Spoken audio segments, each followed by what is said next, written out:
the scourge of terrorism and violent extremism affecting Afghanistan is the product of a long-standing policy by a neighboring state to keep Afghanistan unstable. It has menaced Afghanistan for several decades now, with its roots located in terrorist sanctuaries and safe havens outside of my country. With Rule 37 of the Council's provisional. Despite being on the receiving end of provocative actions, including continuous violations across the Durand Line, Afghanistan has maintained a principled position in seeking to resolve differences through dialogue, diplomacy, and peaceful means. This is particularly true in case of our relations with Pakistan, which unfortunately has so far failed to respond positively at its own cost, particularly in relation to its global reputation and standing. Canada, Germany, India. I wish also highlight that the exaggerated claims of Taliban control over some percentage of territory is being used as part of a psychological warfare. Our security forces have the upper hand against terrorists and extremist groups throughout the country.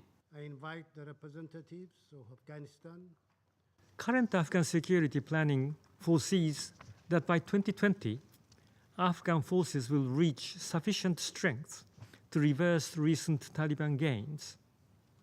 The Taliban, meanwhile, continue to resist appeals to negotiate with the Afghan government. At the current rate of death due to conflict, by 2020, tens of thousands more Afghans will have been killed. Iran, the Netherlands, Pakistan. And many Afghan politicians and citizens across the country told me repeatedly that the country could not endure another election like that of 2014. The electoral commissioners and the staff have inherited a huge responsibility. But the elections are not the IC's responsibility alone. The independence of the electoral management bodies must be respected, and the government must do everything possible to secure the elections. In accordance with Rule 30. Our message to the Taliban and their supporters is clear. You cannot win on the battlefield. The only path to peace is through negotiations. You must abandon violence, cut ties with international terrorism, and accept the Afghan constitution.